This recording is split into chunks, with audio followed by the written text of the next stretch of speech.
شروع کرتی ہوں اللہ تعالیٰ کے نام سے جو بڑا مہربان اور نہایت رحم کرنے والا ہے۔ سامعین حضرات، ہم کتاب در یتیم کے اختتامی مرحلوں کی جانب بڑھ رہے ہیں اور چند ایک ابواب کا تذکرہ ہونا باقی ہے۔ آج آپ کے گوش گزار جس باب کو میں پیش کروں گی وہ ہے بادشاہوں کے نام۔ حدیبیہ میں جب صلح نامہ لکھا جا رہا تھا تو قریش کے سفیر سہیل اس بات پر بگڑ گئے تھے کہ معاہدے میں رسول اللہ نہیں لکھا جائے گا، چنانچہ یہ لفظ لکھ کر مٹا دیا گیا۔ مگر اب حق مظلومیت کے دور سے گزر چکا تھا، اس کے غلبہ اور دنیا پر چھا جانے کا زمانہ آ گیا تھا۔ سچائی کے ابلتے ہوئے چشمے اب کسی کے روکے رک نہیں سکتے تھے۔ وہ دیکھیے، عمرو بن امیہ الزمری صبح رفتار ناکے پر کسی دور دراز سفر کے لیے تشریف لے جا رہے ہیں۔ پانی کی چھاگل ساتھ ہے، ستو اور کھجور کی تھیلیاں بھی لٹک رہی ہیں، اور ان کے ساتھ ایک تحریر بھی ہے۔ تحریر؟ جی ہاں، رسول اللہ کا فرمان، حبش کے بادشاہ السہم کے نام، نجاشی کے لقب سے مشہور ہے یہ فرما رواں۔ اس فرمان میں حبش کے فرما رواں کو اسلام لانے کی دعوت دی گئی ہے۔ اے لو، رسول اللہ کے قاصد حبش پہنچ بھی گئے۔ بیچارے بہت تھکے ہوئے ہیں، سفر بھی تو کئی مہینے کا تھا۔ بادشاہ نے مکتوب نبی کو پڑھا، چوما، آنکھوں سے لگایا اور مسلمان ہو گیا۔ اس نیک سیرت انسان نے دلیلیں نہیں مانگی، معجزے طلب نہیں کیے، رسول اللہ کا نامہ گرامی پڑھتے ہی خدا کی وحدانیت اور محمد ابن عبداللہ کی رسالت کا اقرار کر لیا۔ صلیبی خوف کے مارے گری جا رہی تھیں اور گرجاؤں کے در و دیوار سے بھی بے کسی برس رہی تھی۔ حق آ چکا تھا، باطل کو مٹ جانا ہی چاہیے تھا۔ یہ کون بزرگ ہیں؟ خوش منظر، دیدہ زیب، احساس ذمہ داری، تیوروں سے نمایاں ہیں۔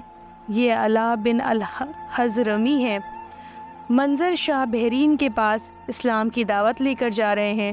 شاہ بحرین کہنے کو تو شہنشاہ فارس کو خراج دیتا ہے، مگر حقیقت میں یہ خود مختار فرما رواں ہیں۔ سچ مچ مالک رقاب اپنے حدود و سلطنت میں سیاہ سفید کا مالک۔ فرمان نبوی کو پڑھ کر اس کو بھی ایمان کی سعادت حاصل ہو گئی، اور تنہا نہیں، اس کی رعایا کی اکثریت مسلمان ہو گئی۔ ایمان کا آفتاب طلوع ہوا تو اس نے اپنے گرد و پیش کو بھی منور کر دیا۔ مصر و اسکندریہ کے بادشاہ مکوکش اور ایران کے شہنشاہ خسرو پرویز کے پاس بھی قاصد دعوت اسلام اور منشور ہدایت لے کر پہنچے۔ خسرو نامہ مبارک کو پڑھ کر آگ بگولا ہو گیا، حضور کے فرمان کو بھرے دربار میں چاک کر دیا اور شان رسالت میں گستاخانہ کلمات کہے۔ قاصد ایران سے واپس ہوا اور حضور سے تمام واقعہ عرض کیا۔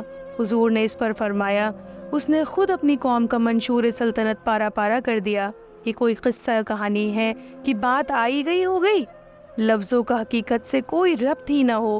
یہ محمد رسول اللہ کے الفاظ تھے۔ کچھ دنوں کے بعد اس گستاخ اور زباں دراز خسرو کو خود اس کے بیٹے نے موت کے گھاٹ اتار دیا، اور حضرت عمر فاروق کے عہد خلافت میں کسریٰ کی حکومت کے ٹکڑے اڑ گئے۔ خسرو پرویز کو شاہ حبش کی قسمت نہ مل سکی۔ گمراہی اور تباہی اس کی تقدیر میں لکھی تھی۔ کفر کی جہالت قبول حق کی راہ میں مزاحم ہوئی، یہاں تک کہ خسرو کی زندگی کا طلسم ہی ٹوٹ گیا۔ بارگاہ نبوت سے فرمان صادر ہو رہے تھے، قاصد درباروں میں پہنچ کر فرمان پیش کرتے۔ دومت الجندل کے حکمراں، عقیدر غسان کے فرما رواں، جبلہ اور نجد کے بادشاہ سمامہ کی قسمت کے ستارے کفر و جہالت کے اندھیرے سے نکل چکے تھے۔ ایمان کی سعادت نصیب ہوئی۔ جو مغرور، عزلی، بدبخت اور حکومت کے نشے میں چور تھے، وہ اس سعادت سے محروم رہے۔ حق کی آواز کان کے پردوں سے ٹکرا کر رہ گئی، دل میں گھر نہ کر سکی۔ نفس نے بڑھاوے دیے کہ دیکھنا، اپنے آبائی مذہب سے کہیں منحرف نہ ہو جانا، تمہارے باپ دادا کی روحیں کیا کہیں گی۔ اور شیطان نے بہکایا کہ تم خود لاکھوں انسان کی تقدیروں کے مالک ہو، تمہاری زبان قانون ہے، تمہیں کسی کے مشورے اور دعوت کی کیا ضرورت۔ یہ تو ایک طرح کی ذلت اور شکست ہوئی کہ کسی نے خط بھیج دیا اور اس کے سامنے جبین عقیدت خط سے خم ہو گئی۔ نفس کے ان دھوکوں نے حق واضح نہ ہونے دیا۔ اپنی اپنی قسمت اور اپنا اپنا نصیب ہے۔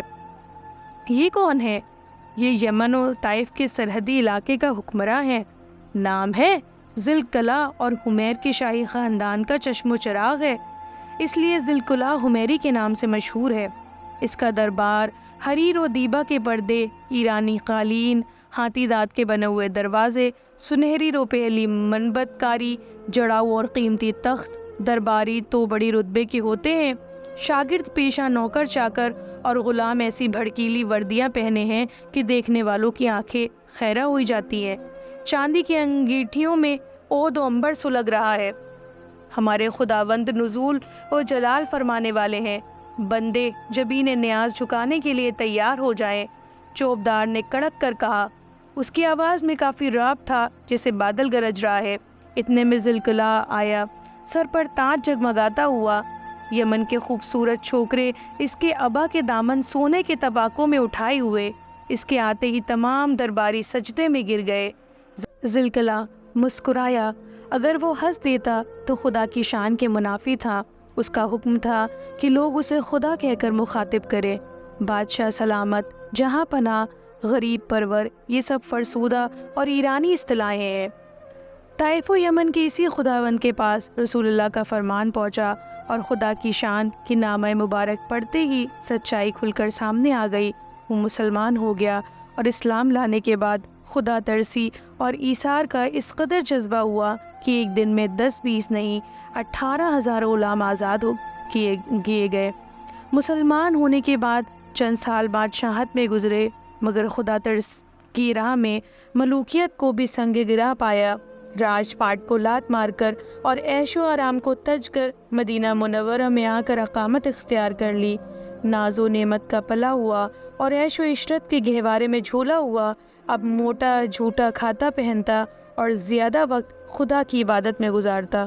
بہت شکریہ، جلد ملتے ہیں ایک نئے باب کے ساتھ، تب تک کے لیے سنتے رہیے، خوش رہیے۔